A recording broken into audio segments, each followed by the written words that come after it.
속아 넘어간 사건입니다. 여호수아는 그 광야에서부터 이렇게 보면 모세 선지자를 따라다니면서 정말 모세 선지자도 추종했지만 하나님의 말씀을 정말 잘 따르는 그런 믿음의 사람이었죠.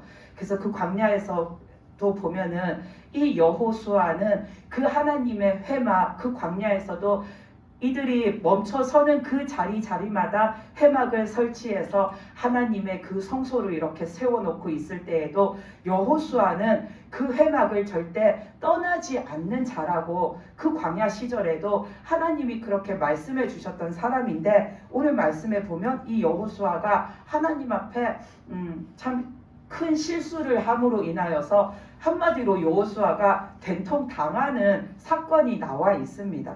그래서 오늘 말씀에 보면 기브온 족속이 나오죠. 이 기브온 족속도 가나안에 살고 있는 족속으로서 이 이스라엘 백성들이 이제 가나안을 점령할 때에 이들도 멸하여야 될 그 범주에 속하는 가나안 민족, 이방 민족이었는데 여호수아가 이들의 꾀에 넘어가서 이 사람들을 멸해야 하는데도 그러지 못하게 된 사건입니다. 그래서 오늘 말씀을 이렇게 대충 이렇게 요약해서 보면은 이 기브온 사람들이 이 여호수아가 그 한 나라 한 나라를 점령해서 와서 또 가나안 땅에 있는 한 성 한 성을 이제 점령해서 들어오는 것을 들으니까 이 기브온 민족들이 봤을 때 우리가 저들과 맞서서는 도저히 살아날 가망이 희망이 없다 생각하니까 이들이 그 하나님의 백성인 이스라엘과 우리가 사이좋게 지내서 우리가 죽음을 면하자라고 생각을 하게 된 거죠. 그래서 이 기브온 족속들은 자기가 살기 위해서 어떻게 할까 모여가지고 머리를 맞대고 회의를 하고, 그래서 꾀를 낸 것이 우리가 이 땅에 여기에 사는 가나안 족속이라 하지 말고 우리가 저 먼 데에 있는 나라에 사는 사람들인데 우리가 당신과 하나님에 대해서 듣고서는 그 하나님, 그 위대하신 하나님, 당신들이 섬기는 그 하나님을 우리도 섬기면서 당신들과 이렇게 화친을 맺어서 우리가 사이좋게 지내는 거, 그게 우리나라에도 득이 되는 일인 것 같아서 우리가 그렇게 결정하고 이렇게 먼 데서부터 당신들을 찾아왔다 하면은 그 사람들이 우리를 받아주지 않겠나 하는 그런 꾀를 내어가지고 이들이 아주 먼 곳에서 온 것처럼 그 가나안 땅 안에 살고 있으면서도 아주 멀고 먼 지역에서 온 것처럼 그렇게 자신들을 변장을 하고 여호수아를 찾아옵니다. 그래서 우리가 읽은 본문에서도 보면은 그 가나안 땅 안에 살면서도 너무 멀리 있는 곳에서 아주 오랫동안 와가지고 행색이 초라해진, 초췌해진 것처럼 꾸며서 옷도 낡은 것을 입고 신발도 낡은 것을 신고 떡도 일부러 상하게 해서 곰팡이가 핀 것을 준비하고, 그리고 포도주를 오면서 이렇게 마실 포도주를 담은 그 부대도 낡은 것을 준비해가지고 누가 봐도 오랫동안 걸어오고 오랫동안 여행을 해서 와가지고 너무나도 초췌하고 초라한 행색처럼 보이게 꾸며가지고 이들이 여호수아를 찾아온 거죠. 그리고 와서는 이들에게, 이 여호수아에게 우리가 당신과 화친을 맺고 싶다라고 했을 때 처음에는 여호수아가 그리고 이 이스라엘 사람들이 의심을 합니다. 너희들이 이렇게 딱 보니까 그냥 이 근방 어디에 사는 민족인 것 같은데 너희가 누군지도 모르는데 우리가 어떻게 화친을 하냐 하고서는 여호수아가 이 기브온 사람들에게 너희는 누구고 어디서 왔는지 답해보라 라고 하니까 이들이 자신들이 짜온 그 각본대로 우리는 아주 멀리 떨어져 있는 나라에서 왔는데 우리가 그 먼 곳에서도 하나님에 대한 소문을 들었고 이 이스라엘 민족에 대해서도 우리가 들었다. 그런데 우리가 그 위대하신 하나님에 대한 소문을 듣고 있으니까 그 하나님 앞에서는 하나님을 거역하는 백성이 아무도 살아남는 자가 없음을 알았기에 이들이 자신들은 그 하나님을 어떤 하나님인지 우리가 알고 그 하나님을 섬기고 당신들도 섬기고자 우리가 이렇게 왔다라고 한마디로 그렇게 좋은 말로 여호수아에게 화친을 청하는 겁니다. 그랬을 때에 이 여호수아가 하나님 앞에 어떻게 할까요를 한 번은 그래도 물어봤어야 했는데 14절 말씀에서 보면은 이 여호수아가 멀리서 왔다. 우리들의 이 행색을 봐라. 누가 봐도 오랫동안 우리가 먼 데서부터 와가지고 우리 행색이 이렇게 초라하고 초췌한 거 아니겠냐라고 했을 때 여호수아는 14절에서 보면은 어떻게 할지를 하나님께 묻지 않고 15절에서 보면 그들과 화친하고 그들을 살려주겠다라는 조약을 맺었다라고 나와 있습니다. 그래서 이 여호수아가 이 기브온 민족과 조약을 맺음으로 인하여서 여호수아는 그 가나안 땅에서 물리쳐야 할 적군인데도 불구하고 이들을 살려줘야 하고 지켜줘야 하고 보호해줘야 될 의무가 생겨버린 겁니다. 원래대로였으면 그 가나안 민족을 다 쳐부수듯이 이들도 쳐부숴야 할 상대인데 여호수아는 오히려 이들을 지금 앞으로 보호해줘야 되는 그런 일이 생겨버린 거죠. 그래서 우리가 16절까지 봤는데 그 뒤에 말씀 9장 27절 9장 끝까지를 보게 되면 이 기브온 민족을 이제 여호수아는 하나님의 이름으로 그들과 화친을 맺었기 때문에 죽일 수가 없게 된 겁니다.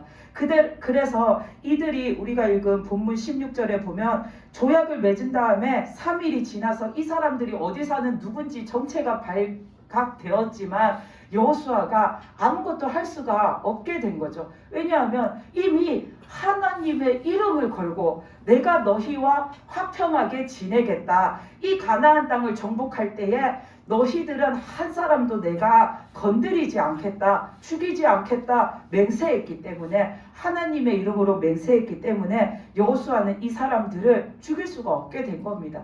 그렇다고 이들을 무조건적으로 받아들일 수도 없는 거죠. 그래서 나중에 이 기브온 민족은 이 하나님의 성전에서 물을 길어 나르고 나무를 패는 그 번제단에 불을 이렇게 뗄 때에 필요한 나무들을 패는 그런 일들을 도맡아서 하는 사람들로 살아가게 됩니다.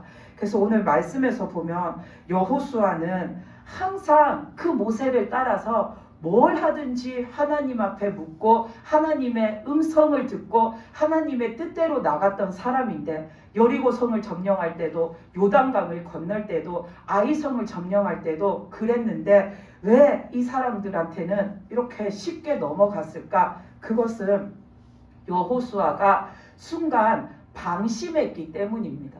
이 방심이라는 게 정말로 무서운 겁니다. 우리들의 믿음 생활에서 내가 잠깐 방심하는 사이에 이 기브온 족속이 여호수아를 속여 넘긴 것처럼 마귀가 우리들을 속여 넘길 수 있습니다. 내가 잠깐 방심하는 사이에 마귀가 틈타 들어와서 내 마음을 혼란하게 하고 내 마음을 분열되게 하고 내 믿음을 빼앗아 갈 수 있는 충분한 시간이 되는 겁니다. 그래서 우리는 믿음 생활하면서 한순간도 방심해서는 안 됩니다. 아멘. 이 여호수아도 그 요단을 건널 때처럼 어떻게 할까요? 그 여리고성을 점령할 때처럼 어떻게 할까요? 아이성을 칠 때처럼 어떻게 할까요? 하나님께 물어야 했던 거죠. 이 기브온 사람들이 적군으로서 쳐들어온 게 아니라 진짜 먼 곳에서부터 하나님의 소식을 듣고 내가 이 민족을 따라서 이들을 섬겨야겠다라는 마음으로 왔다라고 이 사람들에게 아무리 그렇게 좋은 말로 이들에게 접근해 왔을지라도 여호수아는 하나님 앞에 물었어야 하는 거죠. 기브온 족속이라는 사람들이 찾아와서 자신들이 먼 나라에서 왔다고 하는데 이제 이 사람들이 우리와 같이 하나님을 섬기고 우리와 같이 지내겠다 하는데 하나님 이 사람들을 받아들여야 합니까? 어떻게 해야 합니까? 하나님의 뜻이 무엇입니까? 여호수아는 물어야 했는데 이 순간 여호수아는 방심한 거죠. 그래서 누가 봐도 그들의 행색이 적군인 것 같지도 않고 누가 봐도 그들의 행색이 이 가나안 땅 근방에 사는 사람들 같지도 않으니까 여호수아는 그 말을 곧대로 믿고서는 그들을 덜컥 자기 마음에 뜻한 바대로 정한 바대로 받아들이는 실수를 한 겁니다. 이 기브온 족속이 이 이스라엘 백성들에게 와가지고 나중에는 하나님의 성전에서 나무를 패고 물을 깃는 일을 하면서 이 이스라엘에게 예속이 되어서 하나님을 섬기고 살았으니까 다행인 거지. 만약에 기브온 민족이 진짜 나쁜 마음을 먹고 적군으로서 이 이스라엘 백성들에게 해를 끼칠 목적으로 이렇게 속여서 숨어 들어온 것이었으면 이 여호수아뿐만 아니라 이스라엘 백성들이 어떤 일을 당했을지 모르는 거죠. 그렇기 때문에 우리는 한순간도 내 믿음을 하는 그 생활 속에서 방심을 하면 안 되는 겁니다. 우리가 한순간 방심하는 순간에 이 여호수아처럼 잘못된 판단을 내리게 되는 거죠. 이 여호수아는 순간 방심해서 하나님께 묻지 않고 하나님께 믿음으로 나가지 않고 자기가 이거는 괜찮겠지, 이거는 괜찮을 거야 하고 판단한 이 일 때문에 나중에 이 기브온 민족을 멸해야 될 민족인데도 불구하고 이들과 맺은 조약 때문에 이들을 지켜주려고 그 아모리 족속의 5 왕들이 일어나서 배신한 이 기브온 사람들을 치러 올 때에 여호수아는 진짜 목숨 걸고 나가서 하루 종일 싸웁니다. 굳이 그 싸움 그때 안 싸워도 됐을 싸움이었는데 이 여호수아는 자기가 내린 그 판단 때문에 죽어라 하고 하루 종일 그 전쟁터에 나가서 기브온 사람들을 지켜주려고 전쟁을 하는 그 일을 치르게 되죠. 이것처럼 우리도 내가 믿음 생활하면서 한순간 방심해서 이건 괜찮을 거야 라고 생각했던 내 선택 때문에 언젠가는 우리가 하나님 앞에 그만한 대가를 치를 일이 생길 수도 있게 되는 겁니다. 그래서 우리는 믿음 생활에서 방심하면은 안 됩니다. 내가 별거 아니라 생각하는 그 순간의 방심이 때로는 그냥 내가 살짝 발을 삐끗해서 휘청하다가 인의 중심을 잡을 수 있을 만큼 작은 일이 될 수도 있지만 내 그 순간의 방심이 내가 휘청해서 넘어져 가지고는 땅바닥에 꼬꾸라져서 코가 깨지고 내 발목이 부러질 수도 있는 그런 어마어마하고 큰 일이 될 수도 있는 겁니다. 내가 믿음 생활에서 순간 방심해서 하나님에게 뜻을 묻는 것을 놓쳐버리고 하나님의 말씀을 놓쳐버리고 내 마음에 드는 생각으로 내가 행동한 그것 때문에 내가 순간 내 믿음이 휘청할 수도 있습니다.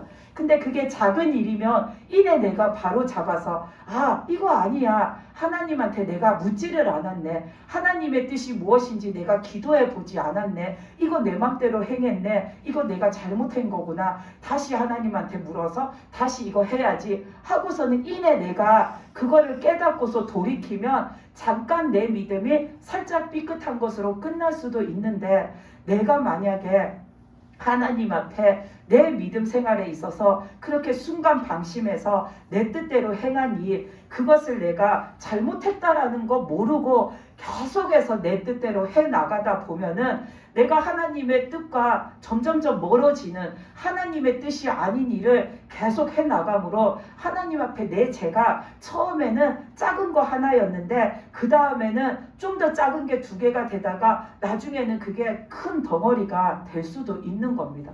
그러면 어떻게 되냐? 곧 내 영혼이 하나님 앞에 상하는 일이 되는 겁니다.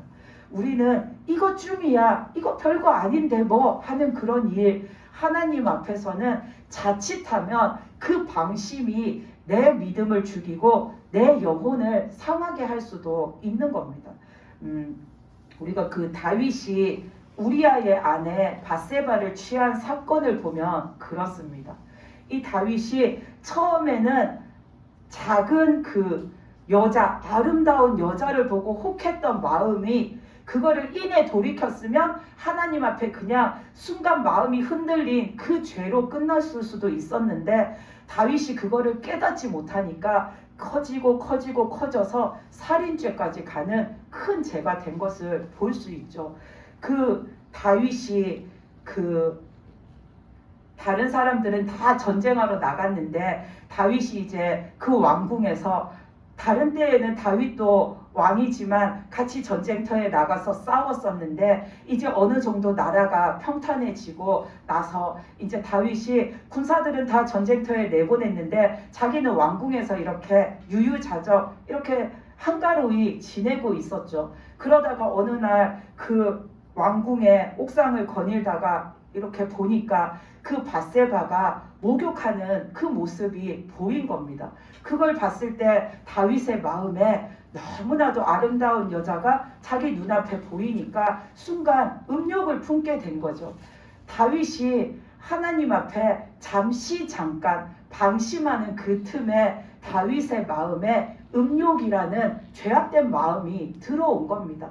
그럼 그때 다윗이 내가 왜 이러지? 나 이러면 안 돼. 이건 나쁜 마음이야 라고 떨쳐버렸으면 됐는데 다윗은 그러지를 못했습니다. 거기에 사로잡히게 되죠. 그래서 자기 밑에 있는 사람을 보내서 저기 저 아름다운 여자가 누군지 알아봐라 라고 해서 그 밑에 있는 신하가 가서 알아보고서는 저 사람은 그 햇사람 우리아의 아내인 밧세바입니다 라고 말해줍니다. 이 알아본 사람이 다윗에게 와서 이 여자, 저 여자는 우리아라는 사람의 아내입니다 라고 말한 걸 다윗이 들었습니다. 들었으면 그 여자는 남편이 있는 여자라는 걸 알았는데도 그 다음에 다윗이 어떻게 했냐면 그럼 그 여자를 나한테 데려와라 해서는 왕궁으로 데리고 와서 그 밧세바와 동침을 해서 밧세바가 임신을 하게 되는 하나님 앞에 그런 죄를 저지르게 되죠. 그 여자가 남편이 있다라는 것을 알았는데도 다윗은 거기에서 멈추지 않고 그 여자를 데려오라 하고서는 동침을 하게 되는 겁니다. 근데 그 여자가 임신을 하니까 그때라도 이 사태를 올바르게 수습해야 하는데 다윗은 이제 자신의 그 잘못을 덮기 위해서 하나님 앞에 나가는 것이 아니라 자기 생각으로 더 큰 죄를 하나님 앞에 지어가죠. 그래서 이 여자가 임신을 했으면 자기 남편의 아이를 임신해야 아무 문제가 없는 거니까 지금 이 밧세바의 남편인 우리아는 전쟁터에 나가 있으니까 전쟁터에 나가 있는 그 남편을 왕궁으로 불러들이죠. 불러들여 가지고서는 전쟁이 어떻게 되어져 가고 있는지 우리 병사들은 어떻게 지금 지내고 있는지 그런 상황들을 묻고서는 전쟁터에 나가서 싸우느라 수고했다 하고서는 우리아에게 음식도 대접하고 그를 이렇게 칭찬하고 그리고 전쟁터에 나가서 전쟁하느라 수고했으니까 여기에 있는 동안은 편하게 쉬라고 집에 돌아가서 편히 쉬라고 그렇게 다윗이 그를 설득합니다.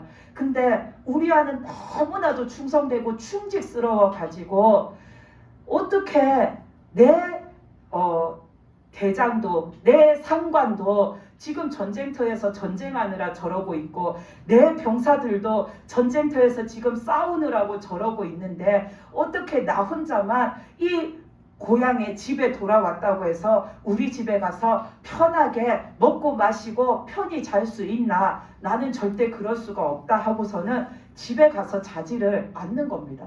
그러니까 다윗은 점점 마음이 조급하죠. 이 사람 다시 전쟁터에 돌려보내야 되는데 어떻게든 집에 가서 자기 부인과 함께 지내야지 나중에 이 부인이 배가 불러와도 내 남편의 아이라고 말할 수 있을 텐데 이 다윗은 마음이 조급한 겁니다. 그래서 계속해서 우리아에게 너 집에 가라, 집에 가서 쉬어라, 집에 가서 편히 쉬라고 권하는데 우리아는 끝까지 안 듣죠. 너무나도 충직한 신하여가지고. 그래서 다윗이 거기에서도 자신의 잘못을 깨닫지 못하고 멈추지 못하고 더 큰 죄를 짓습니다. 안 되겠다. 그럼 우리아를 죽여야겠다.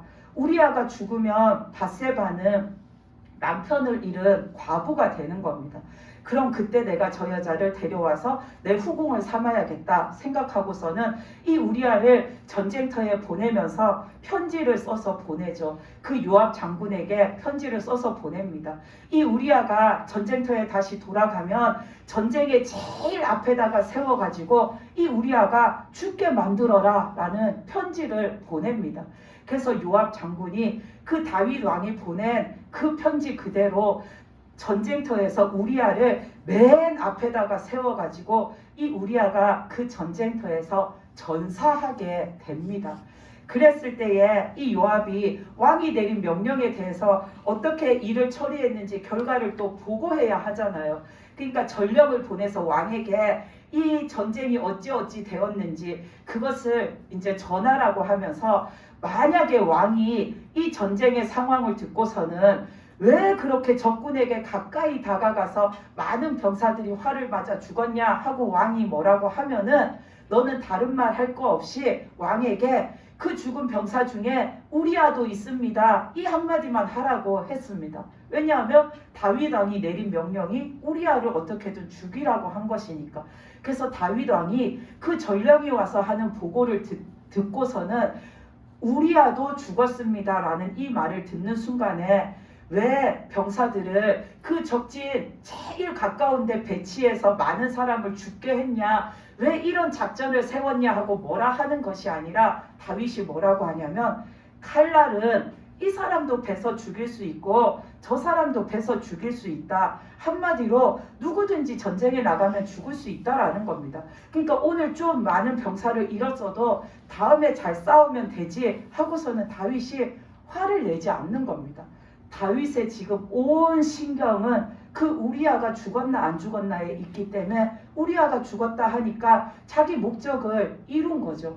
이것처럼 다윗이 하나님 앞에 그 믿음으로 계속해서 서 있지 못하고 순간 자기의 그 믿음을 놓쳐버리니까 하나님 앞에 이렇게 엄청난 죄를 짓게 되는 겁니다.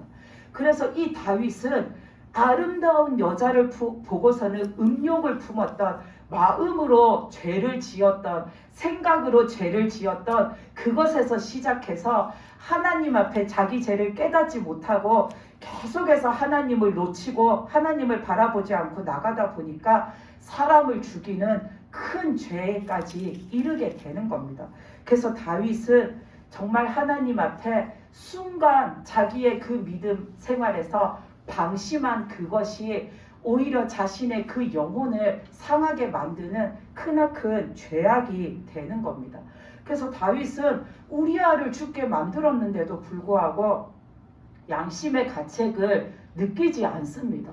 다윗은 자기가 죄를 지었는데도 불구하고 하나님 앞에 그때까지 내가 하나님 앞에 큰 죄를 지었으니 나 엎드려서 회개해야겠구나 하는 이런 생각조차 안 하고 있었습니다.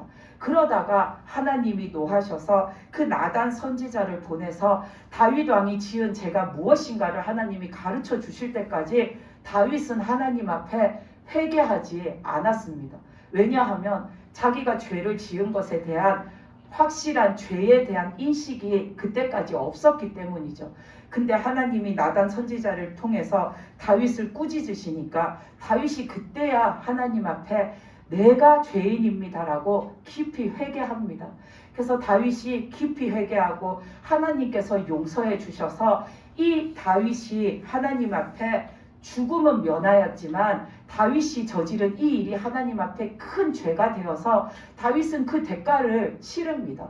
나중에 그 밧세바가 임신했던 그 아들을 낳았지만 하나님이 치심으로 그 아이가 죽게 되고, 또 하나님이 하신 말씀대로 사무엘하 12장 10절에서 12절 말씀에서 보면 하나님이 그러셨죠. 이 사건을 통해 가지고 하나님이 다윗에게 네가 한 그 행동, 밧세바를 취하려고 그 남편 우리아를 죽인 그 행동은 네가 나를 업신여긴 행동이다. 그렇기 때문에 반드시 너에게도 내가 그에 상응하는, 내가 대가를 치르게 한다라고 하셨는데, 그게 뭐였냐면 칼이 네 집에서 영원히 떠나지 않을 거고 너와 네 집에 내가 재앙을 일으킬 거다. 그리고 너는 은밀하게 그 남의 아내를 취하는 일을 은밀하게 너는 행했지만 나는 백주대낮에 모든 사람이 보는 앞에서 너의 아내들을 네 이웃이 빼앗아서 취하게 만들 거다라고 하나님이 말씀하셨는데,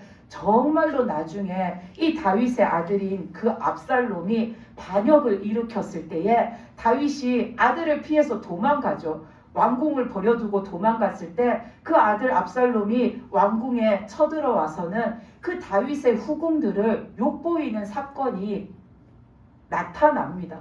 그래서 다윗이 하나님 앞에 회개했어도 그가 순간 방심함으로 하나님 앞에 저지른 그 죄에 대한 대가를 하나님이 말씀하신 대로 그렇게 치르게 됩니다. 우리가 오늘 이 여호수아가 늘 하나님 앞에 하나님의 음성을 들으면서 하나님이 주신 말씀과 하나님이 주신 방법대로 해나가던 이 여호수아가 한순간 방심함으로 기브온 족속에게 속은 이 사건과 또 다윗은 우리가 알다시피 진짜 신실하게 하나님을 믿는 사람이었는데 그 여자를 보고 순간 그 마음속에 방심함으로 믿음을, 하나님의 말씀을, 하나님 앞에 내가 뭘 지켜야 하는지, 지켜야 하는 것들을 다 잊어버리고 자신의 마음에 드는 생각대로 쫓아가다가 그들이 다 하나님 앞에 죄를 저지른 것, 우리가 이 사건들을 보면서 우리는 믿음 생활을 함에 있어서 하나님 앞에 한순간도 내 믿음에 있어서 방심하는 순간이 있어서는 안 됩니다. 아멘. 우리는 되게 작고 사소한 일은 하나님한테 뭐 이런 것까지 내가 기도해야 할까? 이런 것까지 하나님한테 물어야 할까? 하고서는 그냥 내가 생각했을 때 이렇게 하는 게 좋을 거야. 그렇게 판단 내리고 내가 임의대로 내 마음대로 행하는데 우리는 이런 것까지 하나님께 기도해야 할까 하는 그것까지도 하나님께 기도해서 하나님의 뜻을 묻고 행해야 합니다. 우리가 이런 것쯤이야 이런 것까지도 해야 할까 하는 그거를 하나님께 묻지 않을 때에 우리는 여호수아처럼 다윗처럼 하나님 앞에 범죄하게 되는 겁니다. 그래서 우리는 이것쯤이야 하는 거, 이것까지 내가 기도해야 할까 하는 그것까지도 늘 하나님한테 물으시기 바랍니다. 그냥 내 인생에서 뭘 하든지 하나부터 열까지 다 첫째는 하나님한테, 우선은 하나님한테 묻는 것부터 시작하시기 바랍니다. 그래서 나의 모든 것을 하나님께 묻고 하나님이 응답하여 주시는 대로 우리가 행할 때 그게 바로 내가 하나님 뜻대로 살아가는 겁니다. 우리는 진리 안에 있어야지 하나님 앞에 참된 믿음으로 살 수 있고 그 진리가 우리를 하나님께로 인도하고 우리를 천국까지 인도하는데 그 진리는 곧 하나님의 말씀이죠. 이 하나님의 말씀은 하나님께 있는 겁니다. 그렇기 때문에 하나님의 말씀은 누구한테 물어서 듣는 게 아니라 하나님으로부터 나오는 거기 때문에 우리는 진리를 알고 싶으면 하나님께 물어야 하고 내가 진리대로 살고 싶으면 하나님께 기도해야 하는 겁니다. 그렇기 때문에 우리는 뭐가 됐든지 간에 하나님한테 물어서 하나님이 주시는 그 응답대로 행하는 자가 되어야 합니다. 내 인생에서 그렇게 하지 않고 이것쯤이야, 이런 것은 내가 판단해도 괜찮은 일 아닐까 하는 그 순간에 내가 방심하게 되고 그 순간에 마귀가 틈타서 우리는 하나님 앞에 죄악된 선택, 죄악된 행동을 하게 되는 겁니다. 그래서 우리는 내 믿음 생활에 있어서 한순간도 방심하지 않기 위해서 늘 하나님 앞에 묻고 하나님의 음성을 듣는 그 기도 생활을 멈추어서는 안 됩니다. 우리가 적군이 이렇게 쳐들어오는지를 살피는 파수꾼이 졸면은 그 한 마을이 다 초토화될 수도 있죠. 그것처럼 파수꾼은 절대로 졸면은 안 됩니다. 그가 맡은 일은 적군이 쳐들어오나 안 오나 그거를 주시하는 일입니다. 그것처럼 우리가 믿음 생활을 할 때 파수꾼은 내 스스로가 파수꾼이 되어야 합니다. 내 믿음 생활을 하나님 앞에 지켜나가는 거 그거 내가 해야 하는 일입니다.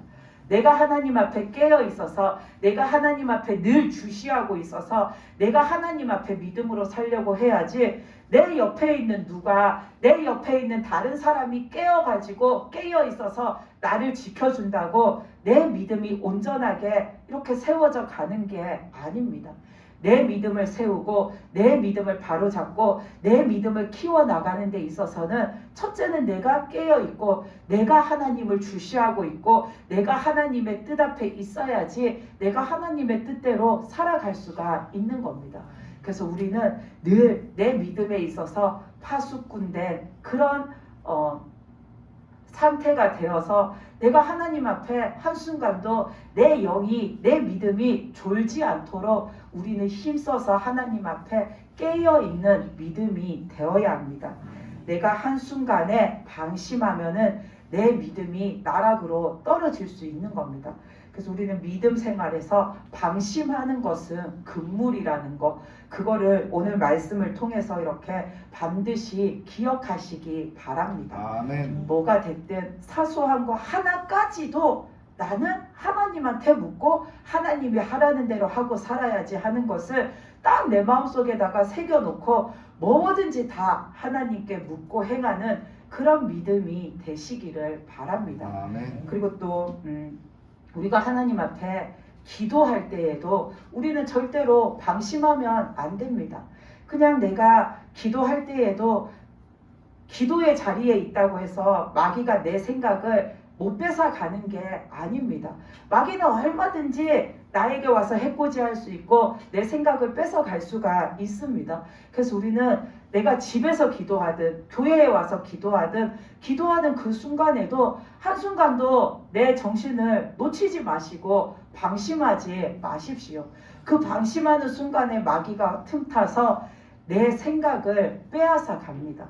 기도하다가 멍해지는 순간, 기도하다가 저절로 내 입이 다물어지는 순간 내가 힘들어서 그런 것이 아니라 그 순간에 마귀가 내 생각을 붙잡기 때문에 내가 순간 내 생각이 그냥 멍한 상태, 아무것도 떠올리지 않고 그냥 멍하니 앉아있는 상태가 되게 만드는 겁니다. 그러면은 나는 하나님께 집중할 수 없고 하나님의 음성을 들을 수가 없습니다. 그래서 우리는 기도하는 순간에도 내 정신이 방심하지 않도록 계속해서 하나님을 찾아야 하는 겁니다. 제가 지난주에도 말씀드렸죠. 하나님 앞에 내가 집중해서 나가는 기도를 하고 싶은데 안 되면 그냥 기도 말이 생각나지 않으면 주여 주여라고 그냥 계속해서 그것을 외쳐서 내 생각을 환기시키고 다시 하나님 앞에 기도를 시작하라고. 그래야지 내 생각을 마귀한테 빼앗기지 않게 되는 겁니다. 이 여호수아가 순간 방심하게 된 것도 이 기브온 사람들의 말을 듣고 그들의 모습을 보고 그들과 마주 대하고 있는 순간에 이 여호수아는 별거 아니라 생각했고 그 순간에 이 상황은 굳이 하나님께 묻지 않아도 되는 거라 생각했고 그 순간에 이것 하나님을 떠올리지 않았기 때문에 여호수아는 그 모든 상황 속에서 하나님의 뜻대로 하지 못한 겁니다. 이것처럼 우리가 믿음 생활하는 그 생활 속에서도 내가 기도하는 그 기도 시간 속에서도 내가 한순간 하나님에게 집중하고 있던 정신을 놓쳐버리면 나도 하나님의 뜻을 놓쳐버리고 제대로 된 기도를 못할 수도 있는 겁니다. 그래서 제가 한 가지 드리고 싶었던 말씀이 뭐였냐면 우리가 지금 그 코로나로 인해서 좀 그 거리 두기가 해제됐지만 그래도 이렇게 띄워 앉기를 하면서 앞에 앉는 분들도 있고 자리에 앉아 계시는 분들도 있는데 기도를 하다 보면 자꾸 이렇게 자기 기도를 놓치실 때가 많으신 것 같아요. 그럴 때마다 주여를 외쳐서라도 하나님 앞에 자꾸 내 정신을 집중하시기 바랍니다. 안 그러면 내 생각을 마귀가 붙듭니다. 마귀가 붙들어서 나를 갖다 뭐 어디다가 엎어 매치는 것이 아니라 순간 아무 생각도 떠올리지 않게 멍한 상태로 내 머릿속을 만드는 겁니다. 그러면 나는 그냥 멍하니 앉아 있는 겁니다. 그럼 그 순간에는 내 생각 속에 내 마음 속에 하나님도 아니시고 성령님도 안 들어오시고 내 마음도 아닌 멍한 아무것도 없는 상태가 되는 겁니다. 이건 제가 그냥 아는 것을 말씀드리는 게 아니라 하나님이 그렇게 말씀하셨습니다. 우리가 순간순간 자꾸만 집중하는 것을 놓치는데 그때마다 마귀가 우리의 생각을 잡아서 자꾸만 멍한 상태로 앉아있게 이 사람도 멍하게 만들고 저 사람도 멍하게 만들고 이 사람도 멍하게 만들고 자꾸만 그렇게 만든다라고 하셨습니다. 그래서 우리는 기도할 때도 방심하면 안 됩니다. 우리가 예전에 그 마귀랑 영적 싸움하는 기도 훈련 받았을 때에 한 사람 한 사람 이렇게 떨어져서 앉아서 기도 훈련 받은 적이 있죠.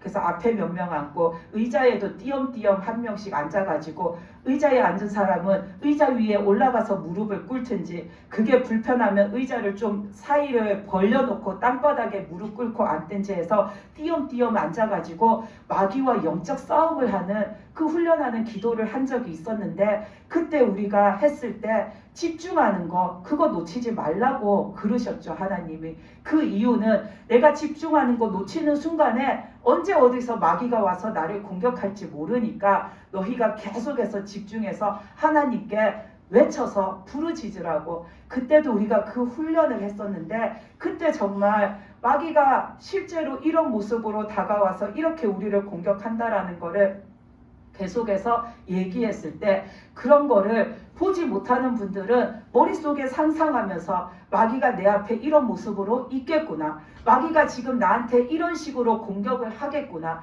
마귀가 지금 이런 식으로 내 기도를 방해하는구나, 우리가 그렇게 머릿속으로 그려가면서 그거를 물리치려고 그렇게 애쓰면서 기도했었는데, 그때 당시에 했었던 기도를 지금 다시 하시기 바랍니다. 지금 다시 그런 기도를 하시기 바랍니다. 아멘. 너무 편한 마음으로 너무 편하게 기도하면 우리가 자꾸 기도 시간에도 방심하게 됩니다. 그 방심할 때에 나를 마귀한테 그냥 무방비 상태로 주는 겁니다. 그렇기 때문에 우리가 그때 영적 싸움 하듯이 내 앞에 마귀가 있다 생각하고 내가 저거 반드시 물리치고 내가 저거 반드시 쫓아내어 버려야지, 그렇게 생각하고 기도하시기 바랍니다. 그 의자에 앉아 있다고 해서 뭐라 하는 게 아닙니다. 오해하실까봐 그러는데, 의자에 앉아서 기도한다고 해서 뭐라 하는 게 아니라 어디 앉아서 기도하든지 간에 누가 되었든지 간에 우리는 다 집중해서 그 순간에 방심하지 말고 끝까지 하나님께 집중해서 하는 기도, 그 기도를 해야 하는 겁니다. 근데 그게 잘 안 되기 때문에 기도하다가 자꾸 쉬게 되고, 기도하다가 멍해지는 거고, 기도하다가 힘이 자꾸만 떨어지는 겁니다. 제가 지난주에 그랬죠. 우리들은 힘이 없지 않다고, 하나님이 힘 주시면 절대로 힘이 없지 않다고. 근데 기도하다가 내가 자꾸 힘이 빠지면 그것도 하나님한테 외쳐 부르짖으십시오. 내가 힘 빠지는 거 내 기력이 약해서일 수도 있지만 그 순간에 자꾸만 마귀가 내 옆에서 힘 빠지게 만드는 걸 수도 있습니다. 우리가 기도할 때에 내 기도할 때 힘들라고 마귀가 어떻게 하냐면 내 뒤에 이렇게 매달려서 어부바 하듯이 매달려서 자기 체중을 자꾸 실으면서 우리를 자꾸 끌어당깁니다. 그러면 기도 소리가 점점 내려갑니다. 우리는 그런 거에 지면은 안 됩니다. 내 힘이 없는 것 같으면 힘달라고 기도하고, 내가 방해받는 것 같으면 물리칠 수 있게 또 기도해서 우리는 하나님 앞에 되는 기도, 되어지는 기도, 불이 붙어서 활활 타오르는 기도, 그런 기도를 해야 합니다. 자꾸만 사그라드는, 자꾸만 죽는, 자꾸만 떨어져 내려가는 그런 기도가 아니라 하나님 앞에 집중해서 나가는 그런 기도를 하시기 바랍니다. 그래서 믿음 생활을 함에 있어서도 내가 하나님 뜻 묻는 거, 그거 방심하지 말고 이런 것까지 해야 되나 싶은 것까지도 하나님께 물으면서 사시기 바랍니다. 그리고 기도할 때도 자꾸 내 집중하는 그 생각 놓치지 않으려고 하나님 앞에 더 매달리면서 기도하시기 바랍니다. 그래야지 우리 기도가 불붙어 나갈 수 있습니다. 우리 여기에 계시는 분들은 어찌 보면 교회에서 제일 앞에 이렇게 하나님이 세워두신 분들이라고 할 수 있습니다. 그래서 이제 뒤에 따라오는 성도들이 우리가 하는 모습 보고서는 따라올 수 있게 앞에 이렇게 하나님이 세워둔 본보기가 되어지는 분들입니다. 지금 여기에 계시는 분은 다 그런 하나님이 주신 사명을 받으신 분들이고 감당해야 될 분들입니다. 그렇기 때문에 우리는 한순간도 하나님 앞에 방심하면 안 됩니다. 하나님께 집중해서 나가고 하나님 뜻대로 나가고 하나님이 하라 하신 거 내가 그대로 행하면서 나가는 거, 그래야지 그거를 뒤에 오는 성도들이 보고서는 따라 나를 보고 따라서 같이 해 나갈 수가 있는 겁니다. 그리고 또 우리가 언제까지 요 공간 안에서만 있을 거는 아니잖아요. 우리가 그 원동 성전에 가면은 하나님이 몇백 명의 성도를 주신다 하셨는데, 그랬을 때에도 우리가 거기서 시작할 때에 제일 앞에 서서 나갈 사람들이 여기에 계시는 여러분들입니다. 거기에 가서 새로 누군가를 세우는 것이 아니라 지금 이렇게 교회에서 앞장서서 일하는 여러분들이 거기에 가서는 이제 훈련이 다 끝나서 진짜 앞장서서 그 성도들을 이끌고 나가는 자들이 되어야 하는데, 우리가 지금 그 훈련 막바지에 있는데 그 훈련을 잘 마쳐야 우리가 그 일을 감당할 수가 있는 겁니다. 우리가 거기에 갔는데 새로 오는 많은 성도들이 우리 모습을 보고 저 사람은 왜 저럴까 그러고 있으면 안 되잖아요. 누가 봐도 야 저렇게 하는 게 믿음이구나. 누가 봐도 야 저렇게 하는 게 믿음 생활이구나. 아 교회 오면 저렇게 해야 하는 거구나. 누가 봐도 그런 마음을 가지고서는 따라할 수 있는, 따라올 수 있는 그런 자가 되어야 합니다. 그러기 위해서는 늘 우리는 하나님의 뜻에 집중해서 하나님이 주신 말씀을 내가 잘 준수해서 살아가는 자가 되어야 합니다. 기도의 자리에서도, 내 생활의 자리에서도, 그 믿음의 자리에서도 꼭 그렇게 하나님 앞에 되어지는 저와 여러분들이 되시기를 바랍니다. 아멘. 기도 드리시겠습니다.